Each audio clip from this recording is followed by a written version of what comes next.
가끔가다 일탈하는 사람들이 있죠. 그리고 그런 사람들이 우리 사회에 뭔가 재미있는 새로운 것들을 유발하죠. 원자들이 운동하는 그 패턴을 완벽하게 따르는 것이 아니라 약간의 일탈이 존재했다는 거예요.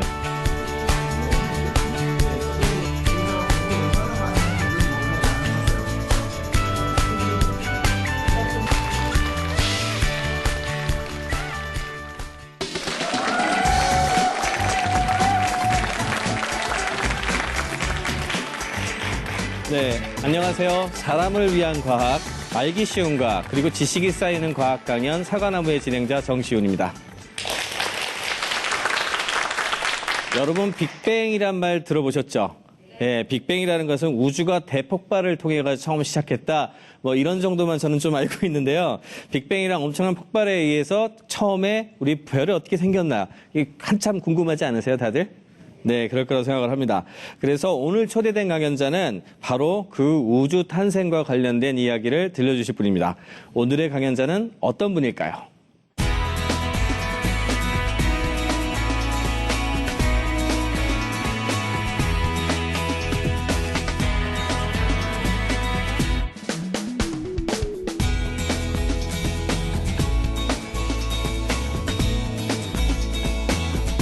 네, 오늘의 제 강연 주제는 최초의 별들을 찾아서입니다.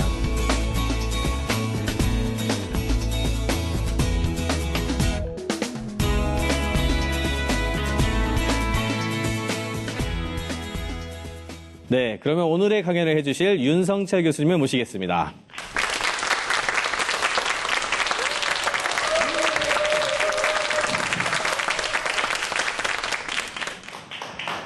네, 안녕하세요, 교수님. 네, 안녕하세요. 네. 네, 교수님 굉장히 반갑습니다. 앞에서 저희가 빅뱅 이야기를 했는데요. 이게 굉장히 어려운 질문이 될지도 모르겠는데, 빅뱅을 한마디로 하면 뭐라고 할 수 있을까요? 빅뱅이라는 게 별게 아니고요. 크게 터졌다. 크게 터졌다. 네. 말 그대로 번역을 하면 그렇게 되겠죠. 크다는 과거에는 아주 네. 작고 조밀하고 네네. 온도가 높은 그런 상태에서 뻥하고 터져서 우주가 생겨났다라고 생각하시면 됩니다. 아, 그럼 그 크다는 빅하고 우리 영어에서 빵빵 할 때 하는 그 뱅하고. 네, 그렇죠. 아, 예. 진짜로 빅뱅이었군요. 예, 오늘 강연 주제가 최초의 별을 찾아서라고 들었는데요. 그러면 빅뱅 이후에 생겨난 최초의 별에 대한 이야기인가요? 예, 빅뱅 이후에 가장 먼저 생긴 별에 관한 이야기를 좀 하려고 합니다. 네, 그 별을 어떻게 찾는가? 네. 그리고 그 별을 찾는 게 왜 허무맹랑한 이야기고, 네네. 왜 그런 허무맹랑한 이야기를 과학자들이 하고 있는가? 그런 이야기를 좀 하려고 합니다. 네, 너무 재밌을 것 같습니다. 그럼 최초의 별에 대한 이야기 윤성철 교수님의 강의를 듣도록 하겠습니다.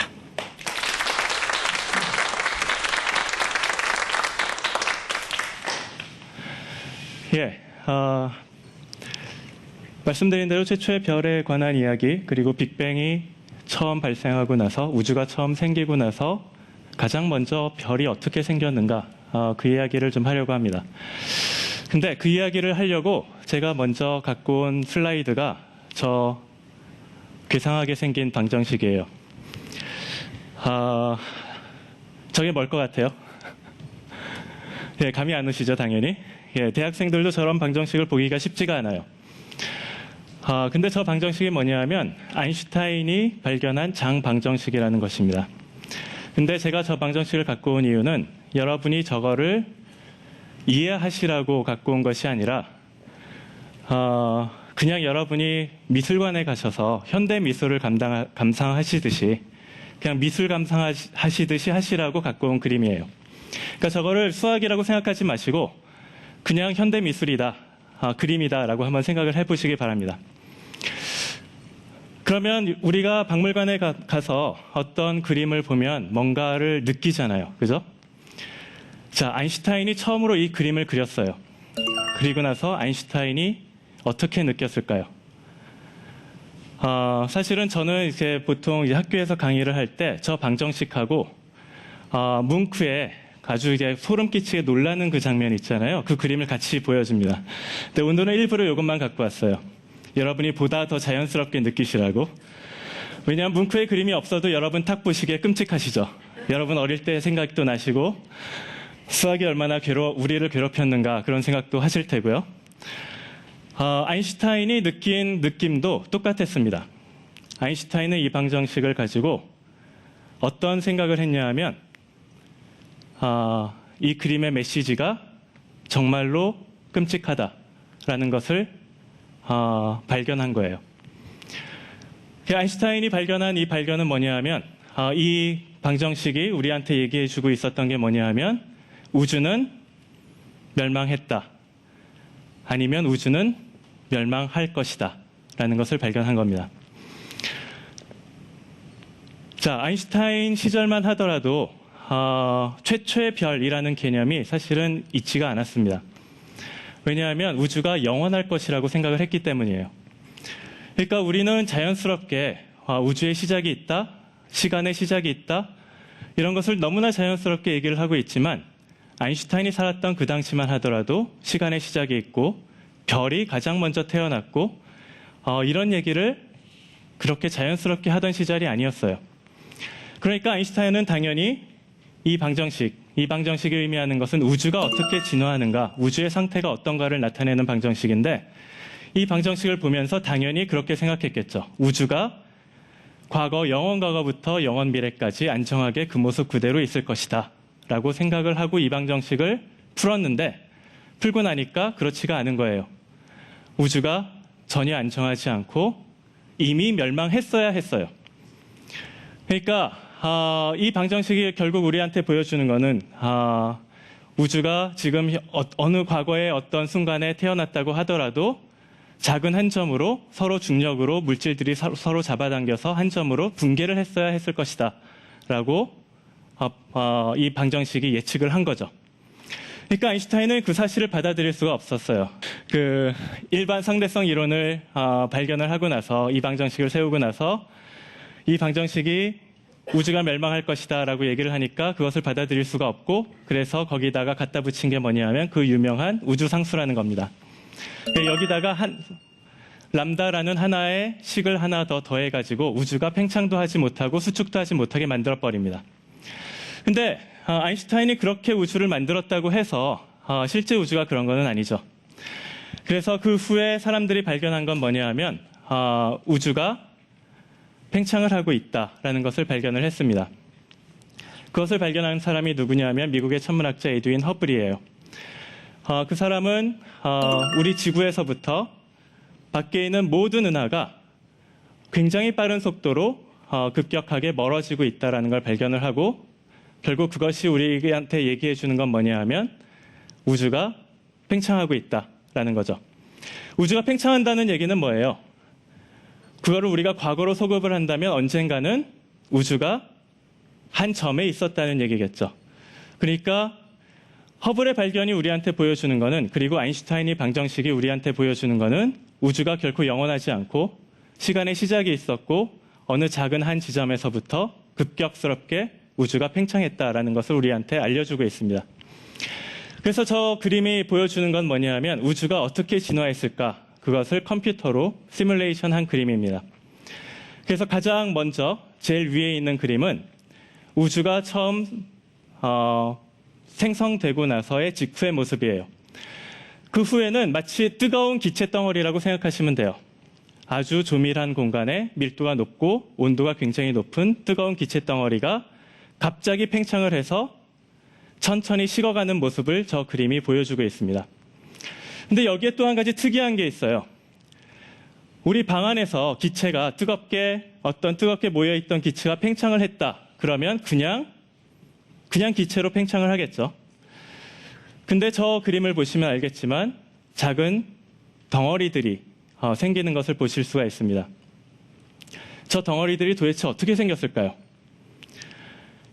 저 덩어리들이 생기는데 중요한 역할을 하는 것은 뭐냐 하면 우주는 결코 대칭적이지 않다라는 것을 그런 개념이 굉장히 중요한 역할을 합니다. 사람은 그 옛날에 플라톤도 마찬가지고요. 항상 완벽한 것을 추구하고 뭔가 완벽한 질서, 그리고 한치의 오차도 없는 그런 정확한 기계, 마치 우주가 그런 것이라고 생각하는 경향이 있습니다.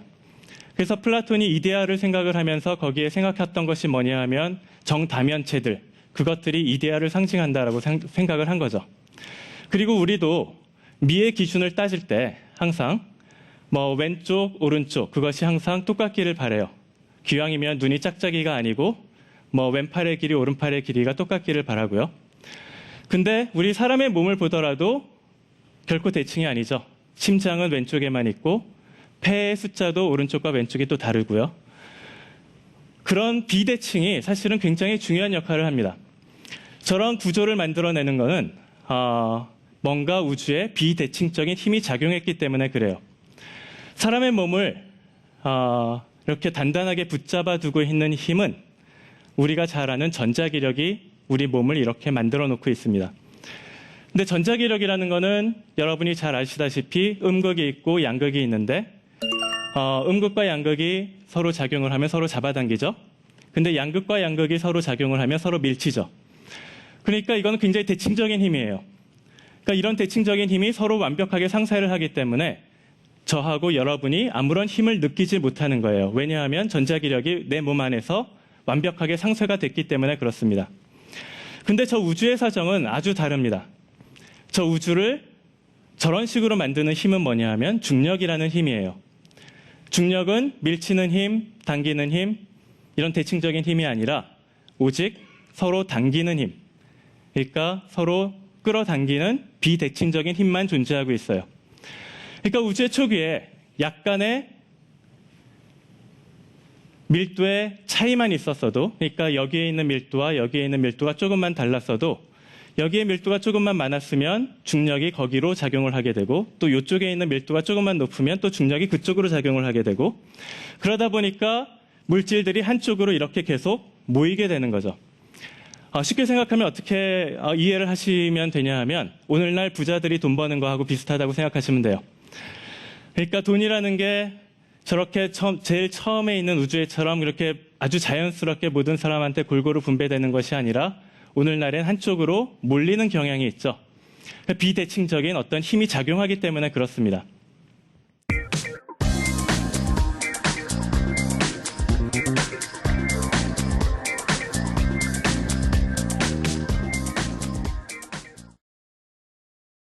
자, 저 그림은 두 개의 은하가 서로 마주보고 있는 그림인데요. 저 오른쪽에 위와 아래를 가르는 저거는 뭐냐 하면 여러분이 아주 날씨가 맑은 날에 하늘을 보시면 은하수를 보실 수가 있을 거예요. 아마 요즘 같은 경우는 사실 은하수가 보기가 쉽지가 않죠. 근데 뭐 경기도 어떤 캠핑장 같은 데만 가셔도 그리고 날씨가 좋으면 저런 은하수를 보실 수가 있는데 한 30억 년 뒤에 우리의 밤하늘이 어떻게 보일 것인가를 예측한 그림입니다. 그러니까 오늘날 밤하늘을 보면 위아래를 가르는 은하수만 보여요. 근데 30억 년 뒤에는 안드로메다 다 아시죠? 안드로메다가 우리 은하하고 충돌을 합니다. 그래서 밤하늘이 저렇게 장관으로 보일 예정이에요. 아쉽게도 우리는 저 모습을 볼 수가 없겠죠. 우리가 살아있는 동안에는. 하지만 저것이 우리한테 또한 하나 우리에게 알려주는 건 뭐냐 하면 우주는 결코 안정적이지 않고 끊임없이 계속 변하고 있다는 얘기입니다. 중력 때문에 그리고 밀도의 요동 때문에. 자, 근데 여기에 아주 중요한 질문이 하나 있어요. 아까 보신 그림에서 처음에는 아주 모든 것이 등방적인 기체였는데 도대체 왜 그런 비대칭적인 힘이 작용하도록 가능하게 하는 약간의 밀도의 요동이 존재했을까? 그게 굉장히 중요한 질문으로 남죠. 사실 거기에 그것을 위해서 20세기에 사람들이 발견한 게 뭐냐 하면 양자역학을 발견을 합니다. 양자역학의 발견은 뭐냐 하면 물질은 결코 가만히 있지 않고 끊임없이 요동하고 있다는 것을 말해주고 있어요. 아주 오래전에 기원전 50년 전에 로마 시대 때 루크레티우스라는 철학자가 있었는데 그 사람이 사물의 본성에 관하여라는 책을 쓴 적이 있습니다. 근데 그 책을 읽어보면 오늘날 과학의 어떤 과학관과 굉장히 유사한 것들이 놀랍도록 굉장히 많아요. 근데 이 사람이 아주 중요한 말을 하나 했습니다. 사물은 일탈의 결과로 발생한다. 그러니까 만일 여러분이 모든 것을, 여러분의 모든 행동, 모든 생각하는 것, 그것을 모든 사람들의 사회 규범에 따라서만 행동을 한다면 그냥 평소에 보던 그 모습 그대로 그냥 옛날에도 볼 수 있었던 사람, 그리고 현재에도 볼 수 있는 사람, 미래에도 볼 수 있는 사람, 그런 모습으로밖에 자라나지 못할 거예요. 근데 가끔가다 일탈하는 사람들이 있죠.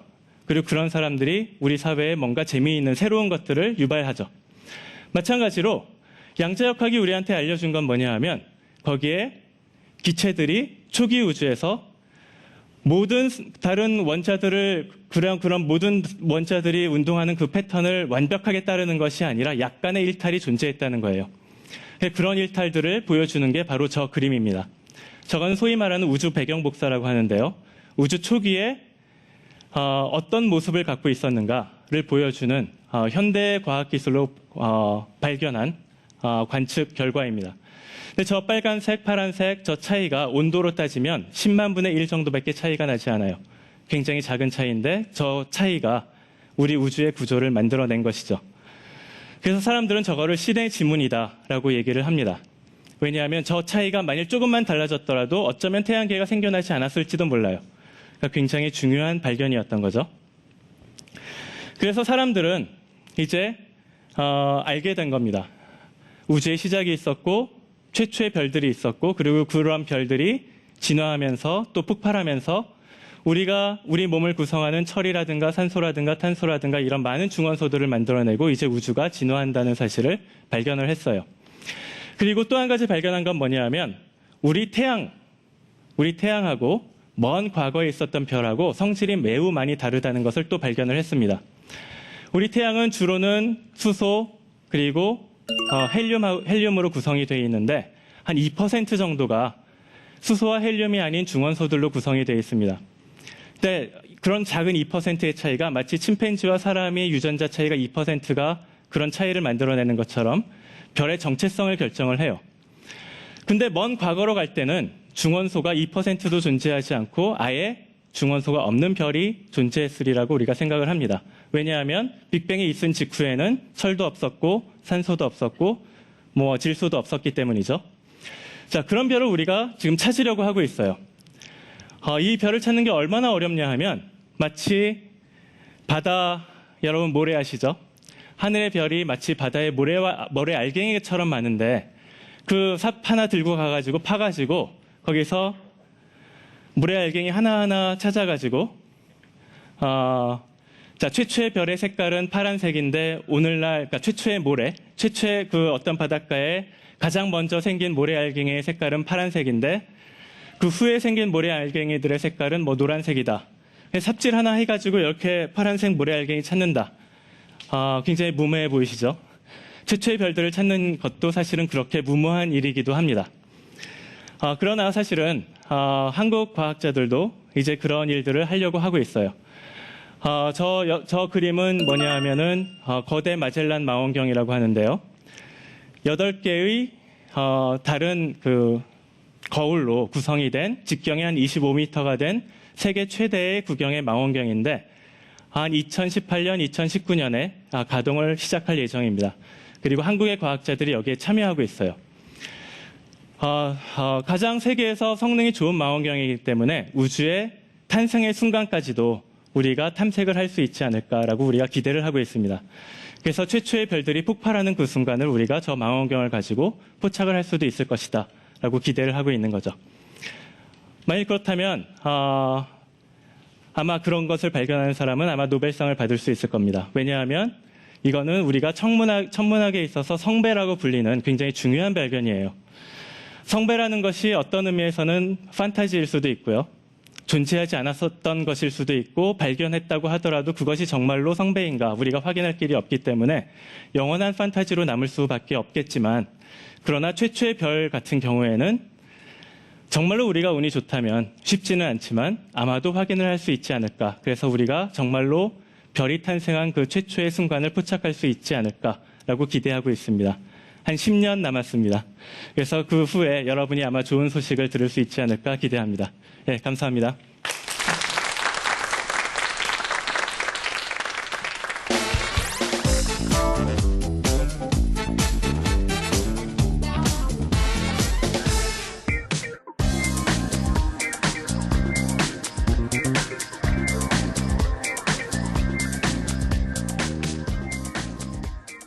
네, 최초의 별을 찾아서 그 빅뱅과 함께 이루어진 수많은 이야기들을 좀 들어봤는데 너무너무 재밌었죠? 네. 저도 여러 가지 질문을 좀 드리고 싶지만 일단 먼저 너무나 호기심 어린 눈을 하고 이렇게 보셔가지고 방청객들한테 먼저 질문을 좀 받도록 하겠습니다. 질문하실 분 계십니까? 최초의 별을 찾는다고 하는데 그 최초의 별만 따로 어딘가 있는 게 아니고 아까 말씀하는 대로 이렇게 끌어당기는 힘에 의해서 뭐 중원성과 모두 붙어갖고 이렇게 됐다는데 그 최초의 별에서부터 파생된 거 아닙니까? 모든 별들이. 그런데 그 조각 하나는 어떻게 끌어당기는 힘 없이 어디 고유에 그게 있으리라고 내 머리는 생각이 안 돼서 그걸 어떻게 찾으며 또 2018년도에 그렇게 하게 되면 최초의 그 빅뱅의 순간을 포착한다라는 건 도저히 상상이 말귀를 못 알아듣는 걸까요? 아니면 그 어떻게 포착을 그게 시차가 있는 그거를 이렇게 망원경으로 시간 여행처럼 해서 찾아낼 수 있다는 얘기인가요? 예, 아주 좋은 질문인데요. 사실은 제가 시간이 없어서 거기에 대한 설명을 자세히 못 드렸어요. 최초의 별을 찾는 방법이 두 가지가 있습니다. 하나는 빅뱅 이후에 처음으로 생긴 별이 우리 은하에도, 그러니까 우리 지구 가까운 곳에도 어딘가에 아직도 살아있을 수가 있어요. 그러니까 별의 나이라는 게 사실은 어떤 별은 한 수백만 년 살다가 죽지만 어떤 별은 138억 년 동안 계속 살아있는 별도 있거든요. 그러니까 그런 별을 우리 은하에서 찾을 수도 있는 거예요. 그러니까 어떻게 찾냐 하면 스펙트럼이라고 하는데요.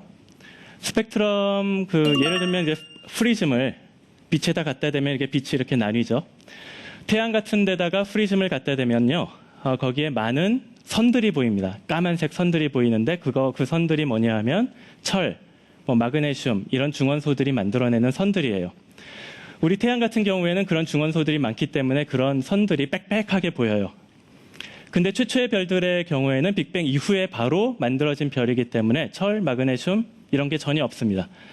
그러니까 어떤 별을 스펙트럼을 찍었는데 아무런 선이 보이지 않고 오직 수소와 헬륨만 보인다. 그러면 그것이 최초의 별일 가능성이 매우 높은 거죠. 또 다른 가능성은 아주 멀리 보는 거예요. 그러니까 우리가 망원경을 가지고 아주 멀리 본다는 얘기는 과거를 들여다본다는 얘기거든요. 예. 그러니까 빛이라는 게 지구까지 도달하는데 시간이 굉장히 많이 걸려요. 그러니까 138억 년 전에 폭발한 빛은 138억 년 광년 그 멀리 떨어진 곳에서 우리한테 도달을 하겠죠. 그러니까 망원경을 가지고 그렇게 멀리까지 우리가 본다면 그렇다면 우리가 최초의 별을 직접적으로 또 볼 수도 있습니다. 네. 굉장히 재미있는 이야기를 들었는데요. 소위 말하는 우주의 가장자리라고 부르는 제일 끝트리에 있는 별들이 나이가 제일 많을 가능성들이 높은 거 아니겠습니까, 혹시? 과거로 가면 갈수록 네. 사실은 우리가 젊은 우주를 보는 거기 때문에 네네. 나이가 많은 별은 사실은 우리 은하를 보셔야 돼요. 네네.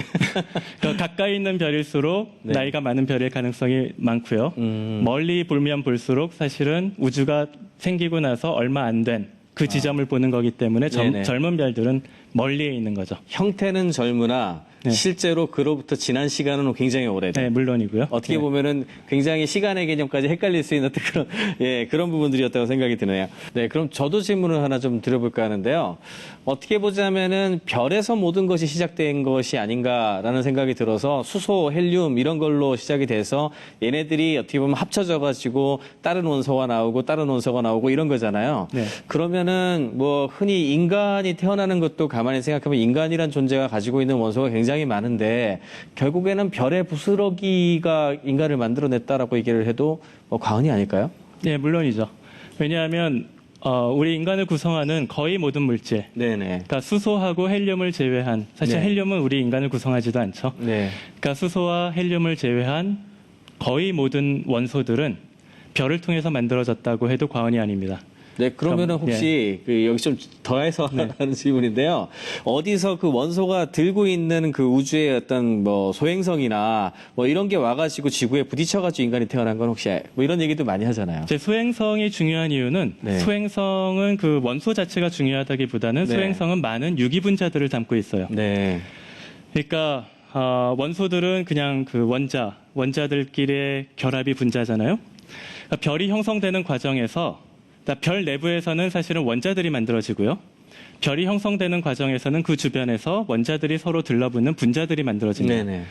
그리고 그것이 뭉치고 뭉쳐서 소행성이 되고 해성이 되는 거죠. 네네. 그러면은 그런 소행성과 해성에는 많은 물 분자들 그리고 유기 분자들이 많이 담겨 있거든요. 네. 그것이 또 지구하고 충돌을 하면 생명의 씨앗이 될 수가 있는 거죠. 네, 역시 어떻게 보면은 지구하고 별에 대한 이야기를 우리가 같이 하고 인간에 대한 얘기도 했는데 빅뱅이 있고 나서 거의 모든 것이 시작됐다는 것들에 대한 이야기를 굉장히 우리가 잘 알 수 있게 됐던 강연인 것 같습니다. 예, 윤석철 교수님 감사합니다. 네, 감사합니다.